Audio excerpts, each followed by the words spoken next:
Good evening, everyone. Today, you all are with our Detect and Correct segment presented by the Leo Club of University of Colombo. So, I am Leo Malmi Vidishika and I am moderating this segment. And here today with me, Club President Leo Miran Malinga, Chief Editor Leo Tarushinetmini, and Senior Editor Leo Rashmi Seneviratna, and Senior Editor Thisari Rekha. So today we are going to discuss about another issue in our current society. For that, we invited Mr. Asetla Disanayake, the Senior Lecturer, Department of Public and International Law, Faculty of Law of University of Colombo. So we warmly welcome you with great pleasure, sir, and we believe to share your great ideas with all of us. So today we are going to talk about the bribery and corruption in Sri Lanka. So let's move to our discussion. And once again, good evening, sir. So Good evening. first of all, sir, I would like to know how do you define the bribery and corruption? Malmi, thanks for inviting me for this fruitful discussion, and which is a very controversial topic as well as timely topic. And before moving on to the particular discussion, I would say the corruption is very important topic, and there's a small correction. So I'm not a senior lecturer, so I'm a lecturer at the Faculty of Law, University of Colombo, in my capacity as the course director of the anti-corruption law in LLM program. I'm conducting this discussion with you. And once again, I extend my sincere thanks for Leo Club for inviting me for this fruitful discussion and timely discussion. Coming to your first question, what is bribery and corruption? Actually, when it's come to the bribery and corruption, we cannot give exact definition because of the nature and the gravity of the offense, and there should be a wider scope in terms of the bribery and corruption offense. Therefore, even in current law, we cannot give exact definition, but I can give some generalized definition inspired from international laws and other organizational definition who works for the anti-corruption. Accordingly, I can say the corruption is abusing entrusted power for private gain, right? For example, you may be a clerk in an organization, or you may be a director of the organization, or you may be a head of some public organization. You have an entrusted power. In your capacity, if you abuse that power to gain personal benefit or to give some benefit for your related persons, that's mean the favorable party, then we can define it as a corruption. And again, you ask bribery and corruption. Now the corruption is the main topic. Under that, we talk about bribery because bribery is coming under corruption, which is a form of corruption at the moment. In previously, we just talk about the bribery only. Now the time has been changed, and as a result of that, the corruption, the topic of the corruption came into play in the society as a uh, as a uh, as the social phenomenon, and also it is not a new topic. The corruption is originating has been originating from uh, past to present, so therefore it is not a new offense. If you look at our five precepts, if you look at our Hindu, if you look at the Muslim religion, Hindu religion, they also uh, have talked about the offense of corruption according to their religious perspective. If you if I more fully describe about the corruption, the word corruption is originated from Latin word that is called corruptio or curumperi, right? So that is how the word is originated. The meaning of the word is destruction. That's mean destruction mean some you destroy the entire system, right? Once the corruption is happen, the purity of the processes of entire system will be destroyed. That means the particular officer or particular persons abuse the power and destroy the entire process, the purity of the process. Right? That is how we can define the corruption and bribery. You have to understand the fact that uh, the bribery is a form of corruption at the moment, and apart from that, there are various forms of corruption like favoration and gratification and nepotism and conflict of interest. So there are various forms of corruption, and bribery is also can be considered as a part and parcel of the corruption. Therefore, you have to understand the fact that the wider offense is corruption. The narrow under that we talk about bribery. But today our main topic is to discuss about corruption. In addition, we will talk about some aspects of bribery. Okay, sir. My next question is, what are the sectors contribute to corruption? So basically, there are various type of corruption, mainly the private sector corruption and public sector corruption.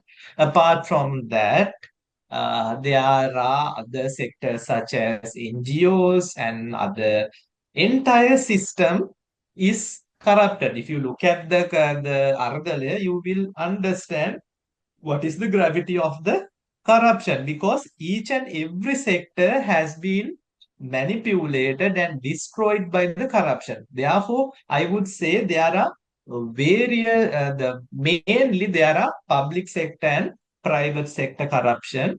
We can divide. Apart from that, as I told you earlier, there are various form of corruption such as nepotism and gratification and bribery and there are various type of corruption, but mainly we can say private sector corruption and public sector corruption. And if you look at the third world countries like Sri Lanka, all the time we refer the corruption into the public sector, because the general public is dealing with the public sector, no? They are therefore they are the one who victim of the corruption. So therefore, the most of the time we talk about the public sector, but it doesn't mean that there is no corruption in the private sector. We can see there are various organization manipulate the process of the society, systems of the society. Sometimes there is another part of the corruption called state capture. State capture, which is a very unique, because the politicians use their power to manipulate the process, and for that they uh, appoint their related parties and their relations to the higher positions of the country and higher positions of the public organization, and all then they manipulate the system, and they are taking unnecessary advantage and unauthorized advantage.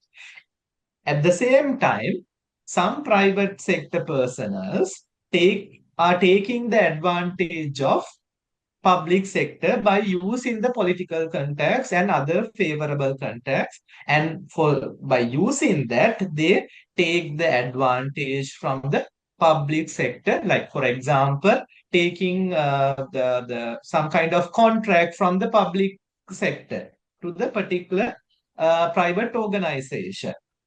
right? Based on the content, in the bidding process, the particular political leader take the decision in favor of that private party. And under the table, the particular politician take some portion of that profit or some kind of commission, right? You have heard about the particularly about the road construction, yeah, right? How the politician took commissions. So that is some kind of speculation. It has not been proven yet. But the thing is, that is how the corruption is happening. So coming to the your question again, the the particularly we can divide the corruption into private sector and public sector. Under that, there are various form of corruption. Okay, sir.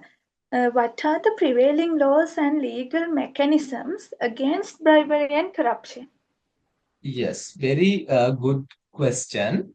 So, if you look at the particular legal provision in Sri Lanka, so basically, I would say I need to talk about the previous laws, right? Because 1954 Bribery Act was there, as well as 1958 Bribery Department was formed as a result of 1954 Bribery Act. And apart from that, Declaration of Assets and Liabilities Law number 1 of 1975 and 1994 Seabok uh, Act. That's mean Commission to Investigate Allegation of Bribery and Corruption was there. But the thing is, due to the various issues in terms of those laws, we have passed a new law recently, that is Anti-Corruption Act number 9 of 2023, which is the prevailing law, and that was particularly the previous laws were repealed through this piece of legislation, which is inspired from international standards. At present, we file cases under the new act, Anti-Corruption Act number 9 of 2023. Not only that, I have to say this specially. You know, as a law student, since you have completed your first year and second year, the criminal law subject, you know, the Bible of the criminal law is the Penal Code of Sri Lanka, right? So under the Penal Code, if you look at section 158, 59, and 160, you can identify something relating to corruption and bribery. For example, gratification of public officer is unlawful. It is an offense. So that is referred to bribery and corruption. And if you read out the particular provision, you will understand the corruption and bribery are covered through that legal provisions under the penal code. And recently, to facilitate the Anti-Corruption Act as well as to facilitate other offences, the particularly the Proceeds of Crime Act number 5 of 2025 was has been enacted by the Parliament, and it was came into force from May. If I may not be wrong, so it was effected from May 2025. Speaker has put the signature, and now it has become a law of the country, that is to get the proceeds of crime. For example, if you can identify the proceeds of the corruption, then you can uh, file a case and take the particular proceeds derived from the corruption, right? So there are the convention, non-conviction for feature is also there. That is separate thing. But overall, the particularly the Proceeds of Crime Act facilitate anti-corruption act also. So therefore, we can say the mainly Anti-Corruption Act number 9 of 2003 is the main legal framework in terms of corruption and bribery. Apart from that, the penal code is exist, and in addition, we can consider proceeds of crime to take the proceeds, co-feature the proceeds derived from the corruption. So these are the laws uh, in place in Sri Lanka uh, to deal with bribery and corruption. Okay, sir. Now I would like to know what is the international framework governing this bribery and corruption? Yes. Particularly if you look at our the prevailing law, Anti-Corruption Act number 9 of 2023, it is inspired from UN Convention against corruption. Actually it was came into force since 2004, and Sri Lanka is one of the first countries who was signatory to that particular convention. But the thing is, since you have learned about, I don't know whether you have studied about the public international law, particularly to incorporate international legal standards into domestic law, we should have an enabling legislation.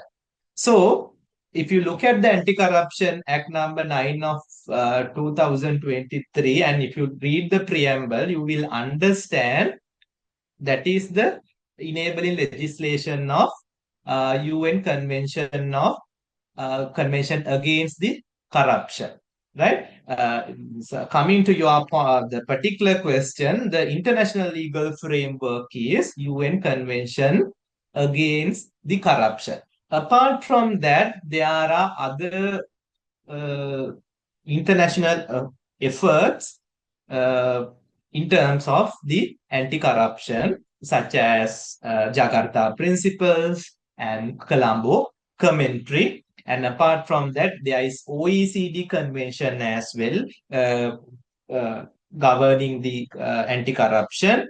And apart from that, there are regional mechanisms in European Union. They have particular convention, and America region there are a particular framework in terms of corruption. If you look at the African region, they also have some salient features in their region to curb the corruption, to fight against the corruption.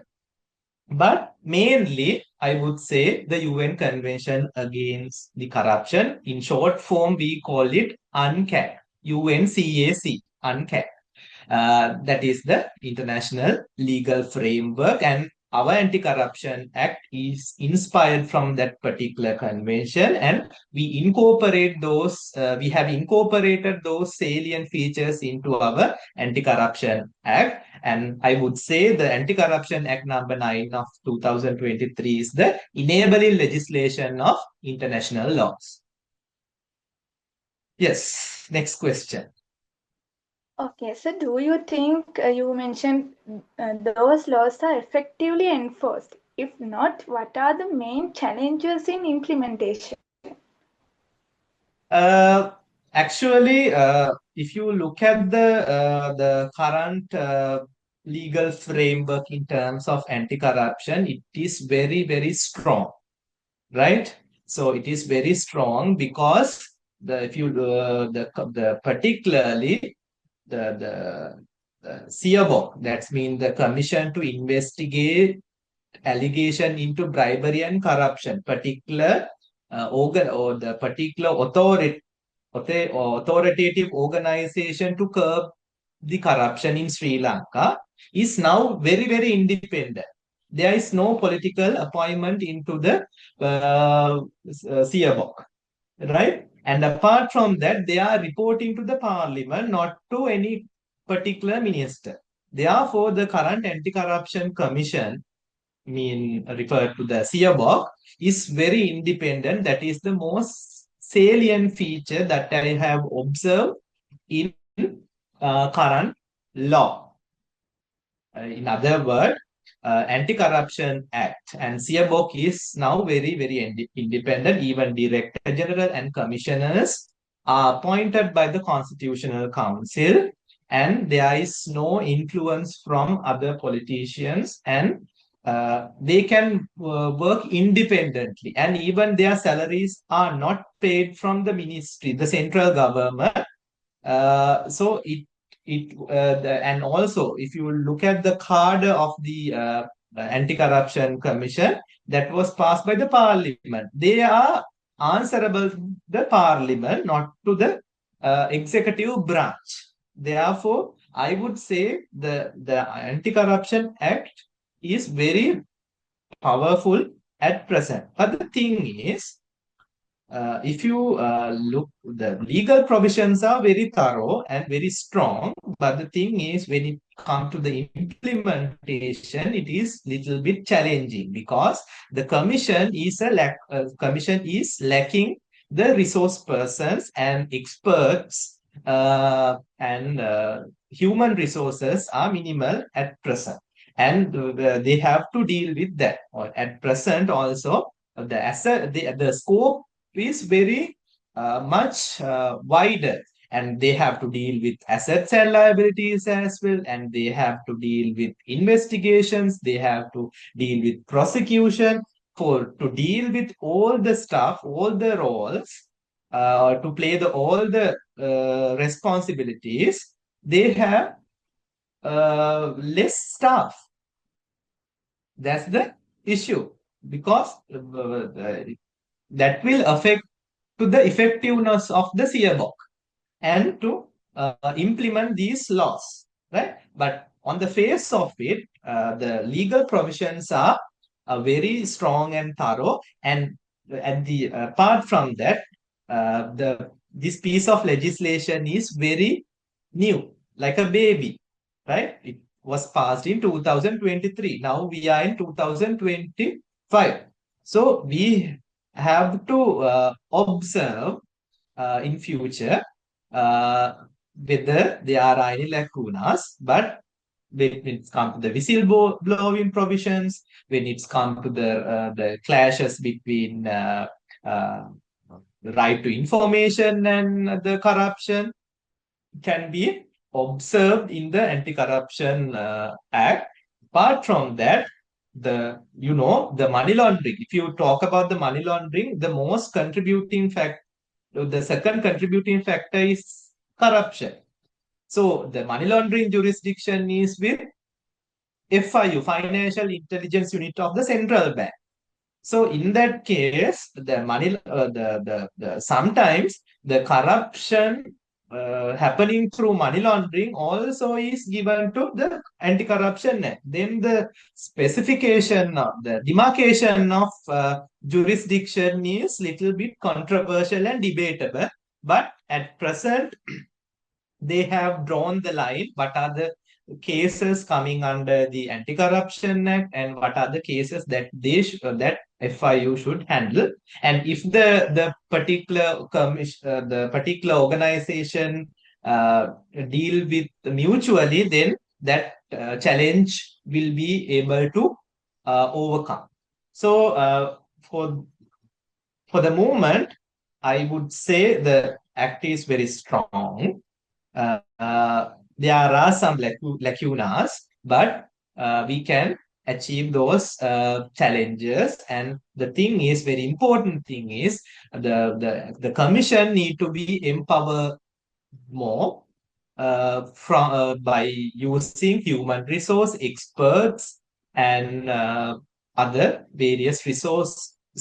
Here, especially when it comes to the assets and liabilities mechanism, they should have a digitized process. Now they have manual process, which is headache to both the executive officers of the public sector as well as to the officers of the CFO. So they have to follow up all the assets and liabilities manually, which is impractical, right? So therefore, they should have a digitized process to uh, uh, to follow up the assets and liabilities. And for example, the financial intelligence unit has a very developed systems to govern over 1 million transactions, right? Likewise, if the CFO can follow up the assets and liabilities through digital platform, so then it would be much appreciated, and would be much easier for them to uh, do their proper work, right? So that is what my concerns in terms of Anti-Corruption Act at the moment. Okay, so actually, sir, you were mentioned about the book. Can you little bit more explain about that? Like what powers does it have? Yes, very, very important. If you look at the section 2 of the Anti-Corruption Act, you will understand the mandate of the Anti-Corruption Commission, right? They have wider mandate in terms of investigation, prosecution, and anti-corruption education and prevention. So that is very, very important in terms of the mandate of the commission. And apart from that, if you look at the section 40, 40, 41, 42, you will understand how the commission can initiate the investigation. The salient feature of the anti-corruption commission in terms of investigation is ex merimoto investigation, that they can initiate their own investigation based on small clue. They don't need to wait for a complaint.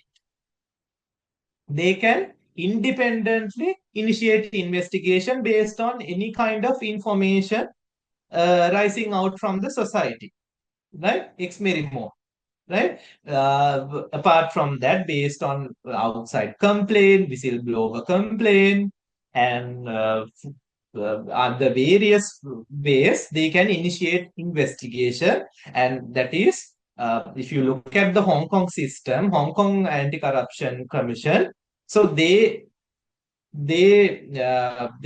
mostly into investigation, more prosecution. So this model has been followed by the CBOC as well, and therefore that has been included in our act as well. If you look at the section 41, 42, you will understand it. Apart from that, if you look at the prosecution, the section 65, 66, 67, 68, you can understand the gravity of the prosecution powers of the CBO, because they can use various type of investigation techniques in terms of to investigate corruption as well as to prosecute. The main feature is they have deferred prosecution agreement. That is something administrative sanction and civil sanction, because both the accused person and the CBO can mutually agree on the prosecution agreement, and the particular accused can compensate.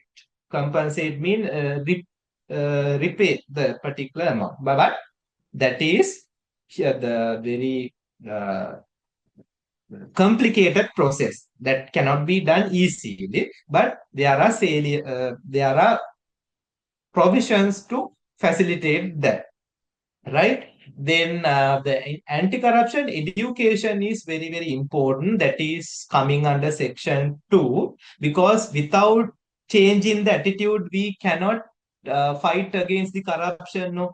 So that the attitude should be changed from the childhood.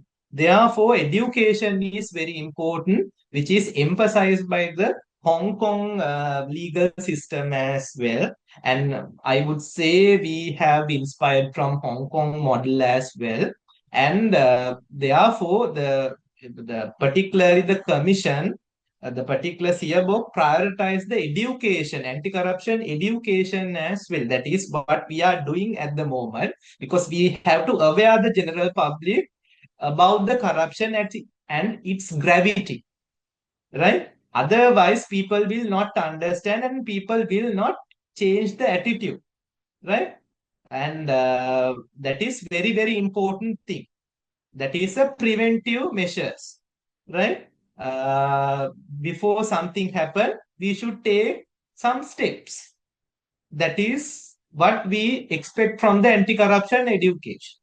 So that is how the Anti-Corruption Commission is working at the moment, according to the four corners of the particular act. Okay, sir. So, what roles do other stakeholders, such as NGOs, individuals, and civil societies, play in exposing this corruption?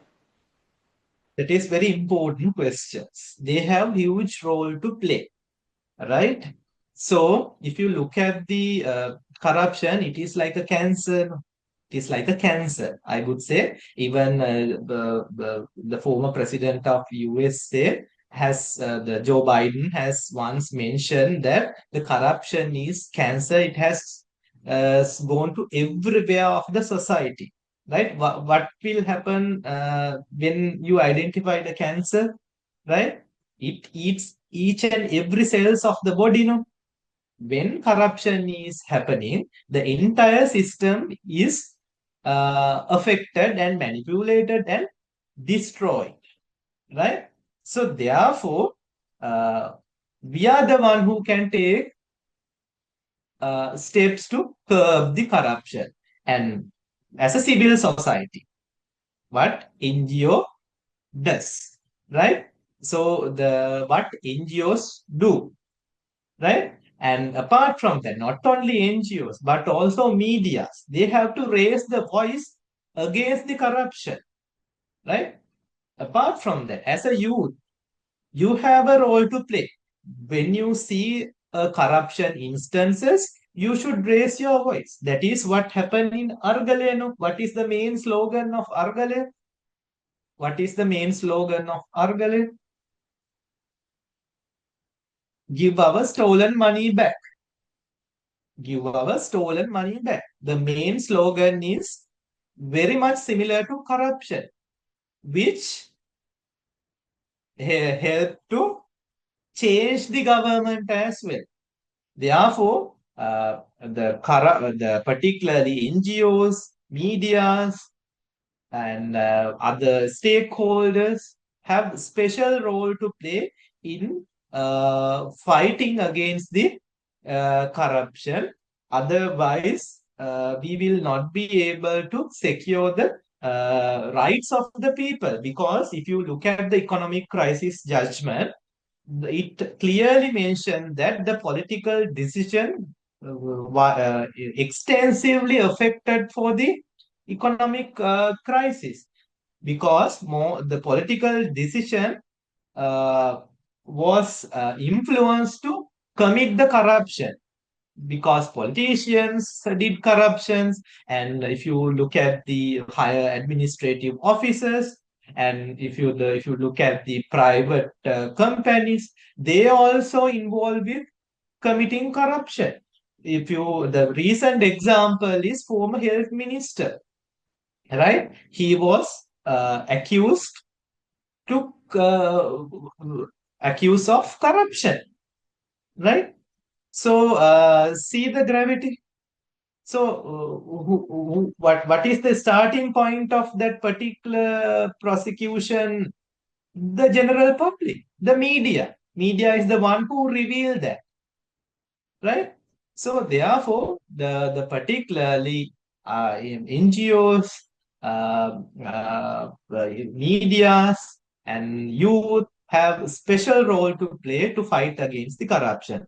Not only that, the particularly the NGOs, INGOs, they uh, do strong research in terms of corruption. For example, Transparency International is very important organization. If you talk about the corruption, they have corruption perception index. They are the one who categorize countries who are the less corrupted country, who are the worst corrupted country. In 2023 or 2024, Sri Lanka was in 115 position. Now it has, I think it has been increased. We have to check, but within the range of 115 to 20, Sri Lanka is in that.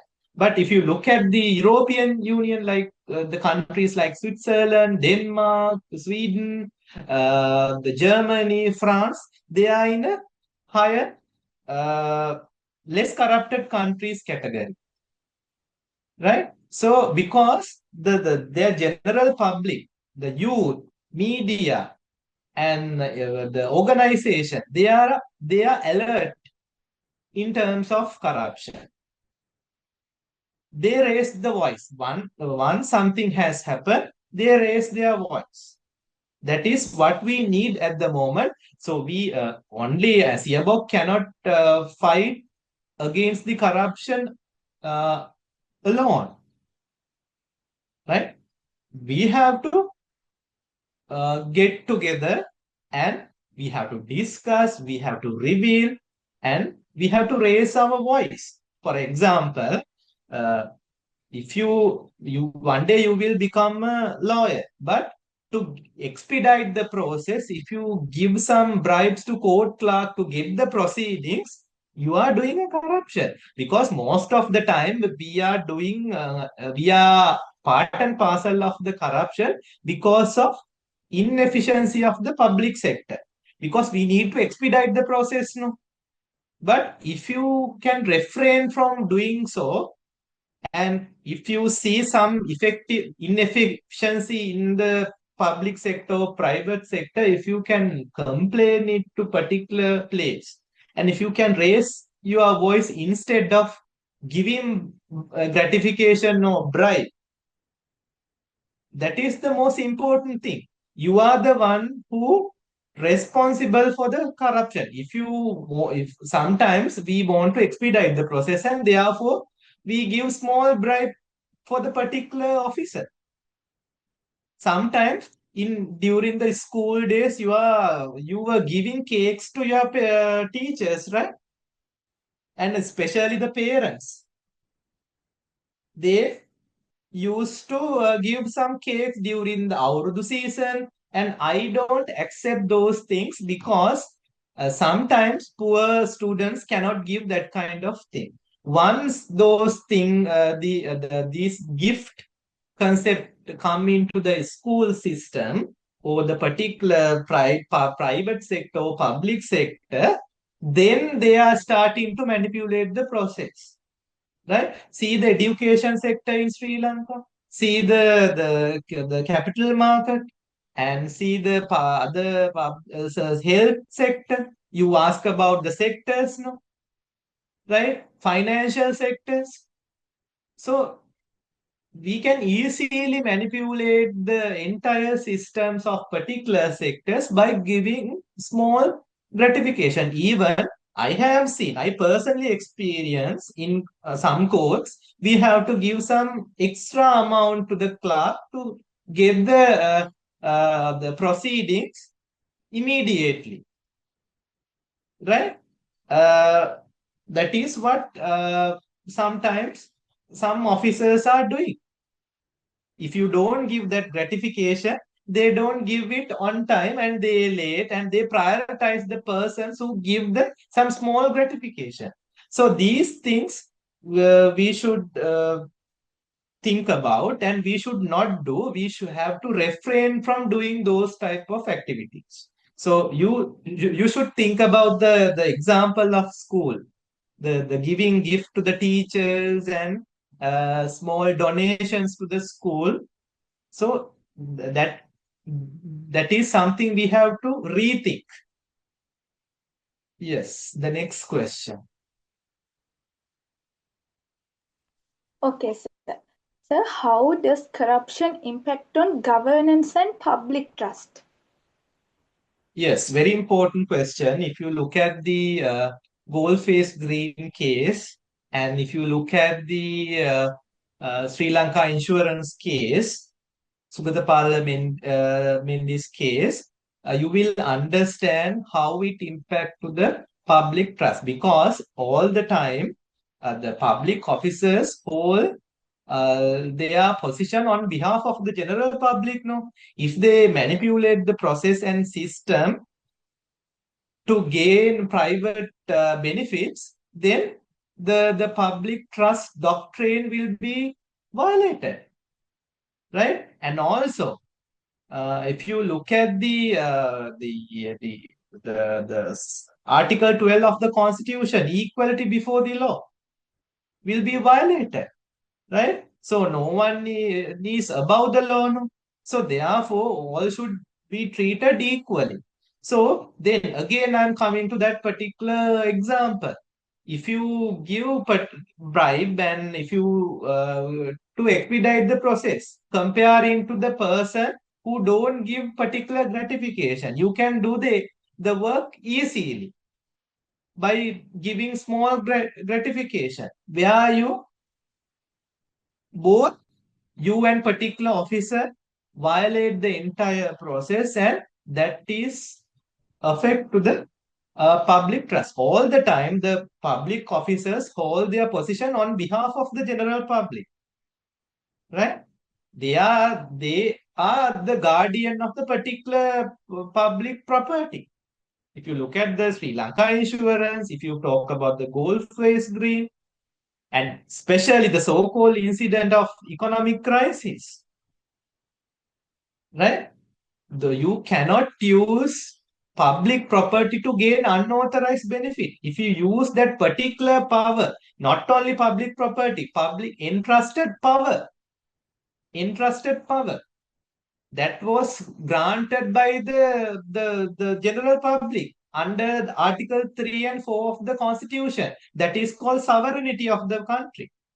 Sovereign rights have been given to the parliament and the executive president. Executive branch, who are the executive branch? The executive president and the administrative body, the particular the public sector, right? Where you can file a fundamental right application against the executive or administrative action, right? Therefore, it is very serious issue because once you commit corruption, it is tantamount to violate the public trust, which you can extend to the human right violation, the fundamental right violation as well under the Constitution of Sri Lanka 1978. Yes. Yes, sir. So, in your opinion, what reforms or changes are urgently needed to strengthen an anti-corruption efforts in Sri Lanka? Because the first thing is we need to change our attitude. Otherwise, recently I have seen the Director General of the SIABOC, Honorable Ranga Disanayake, uh, uh, mention we cannot curb and we cannot fight against the corruption if you don't change your attitudes. For example, these days I am filling my assets and liabilities form, which is very disturbing for my professional and my duties, right? It is very lengthy form and very complicated form. but I have to do it. I am duty bound to fill that form and submit it to the CBOC. So I cannot refrain from doing it. And if I don't submit it, my salary will be cut, right? Deducted. So that it has a deterrent effect that we have to accept. We cannot blame for the entire system. We have to support to the system, right? Once the new modification or new policy decisions introduced, we have to implement, we have to support, and we have to change our attitude from the school time and school from the school children, from home to school to the university and the profession. We have to change our attitude. We should not give small bribe to anyone. We should not give gratification. No favoration uh, be uh, should be given to any person. For example, I should not have favorable student in the university or in any batch. I have to treat all the person equally. If some student is good with me, if he is appreciating me all the time, I cannot give more marks to him. No. I have to assess him properly and allocate the mark. If I provide the mark based on my personal connection or my personal favoration, that is also corruption. Favoration is a form of corruption, right? So, and also, if I for imagine I am a judge. So my friend to come before me with a case because of the personal connection that we have, that we have. I cannot decide the case. I cannot give a judgment in favor of him. That is why most of the Supreme Court judges withdraw the bench and they leave the bench, because by saying that I have a conflict of interest with this case, they openly said that I don't take this application, and I don't involve with this application, and I will step down. So that is how the Supreme Court judges do. So likewise, if we have a personal connection, we should not deal with that particular matters, and from the childhood we have to practice it. And also we should know the gravity of the corruption, and we experience it, through the economic crisis, and therefore we should appreciate someone who is not part and parcel of the corruption. If you feel that this person is doing a corrupted activity, you have to report it back. You have to raise your voice. And apart from that, you have to incorporate international framework salient features into domestic laws time to time. That is what we did what we did in 2023. Even though we were signatories to the UNCAC in 2004, we incorporate those features into Sri Lankan law in 2023 after 20 years, right? So therefore, we have to address the lacunas and gaps in the law immediately, right? So therefore, we have to follow up. This legal framework is very strong. Even we can have international MOUs with other countries, and we have to do it immediately, right? We have to sign the MOUs with other countries immediately to get the information immediate. If something happen, we have to take the assistance from other countries as well. That kind of memorandums should be signed.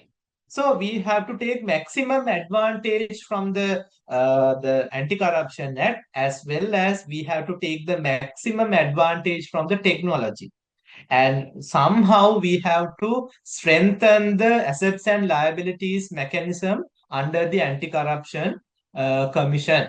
So these are the recommendations that I can give at the moment. But uh, you also should study the act properly and legal framework to identify the lacune, right? Where you enable to give some fruitful recommendations. Okay, sir. My last question is, what message would you give to our audience, and including readers, law students, and also general public, about their role in corruption in their day-to-day lives? So that is what I told you earlier. No? So you have to change your attitudes, and you have to raise your voice, and you have to in line with the law, and you have to understand the core of the anti-corruption. That's mean you cannot abuse the entrusted power. If you are the small officer in a particular organization, I would say the club, you have your entrusted uh, power, you have entrusted work. In addition to that, you can't do anything. You have to understand, you have to figure out what you entrusted with.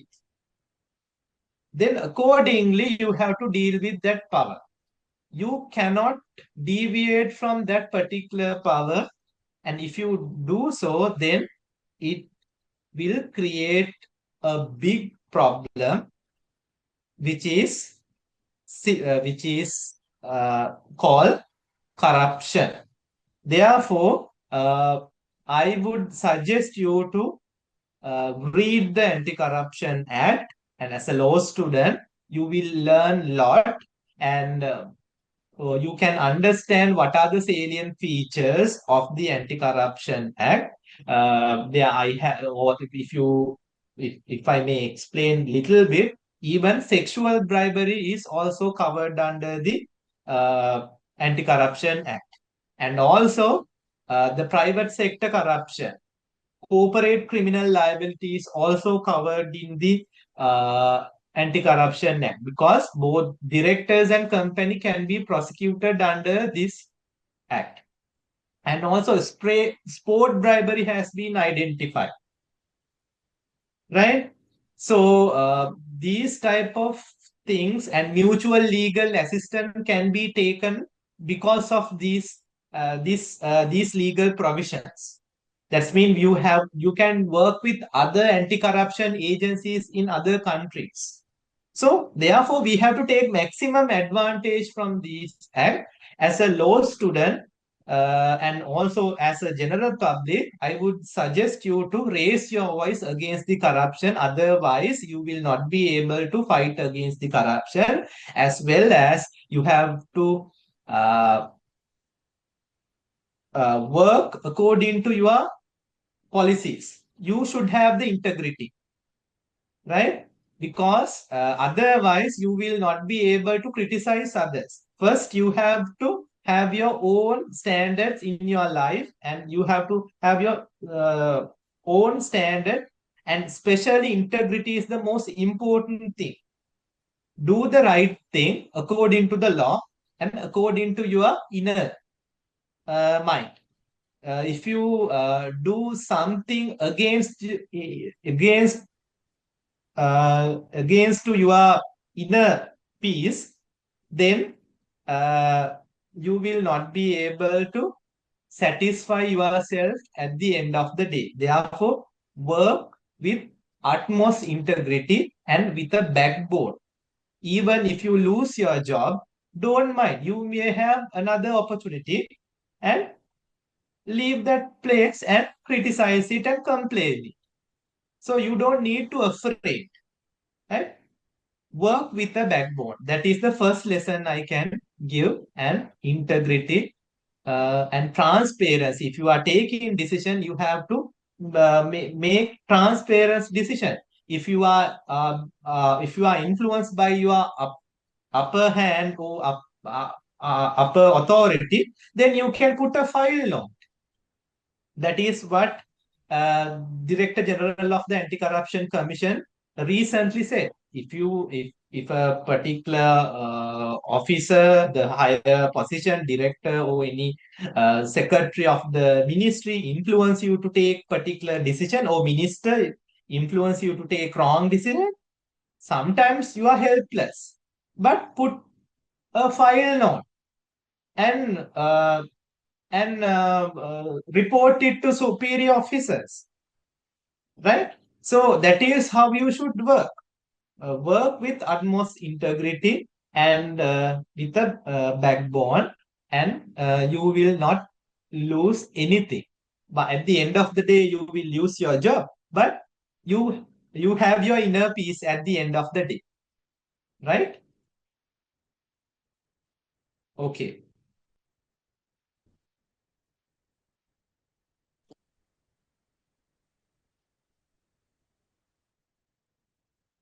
Okay, Malmi, are you clear?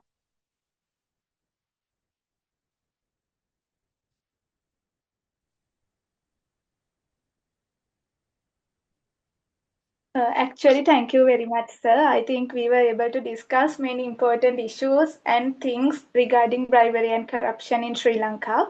So I think these who are watching in this program and who read these articles will feel same way.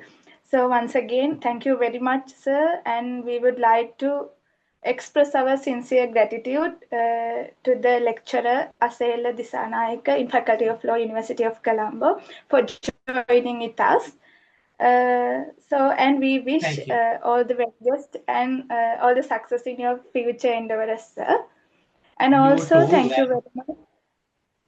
Yes, you too, and all the members of the Leo Club for organizing this event and timely topic, and they agreed to discuss this topic, which is very timely and very important and controversial at the moment.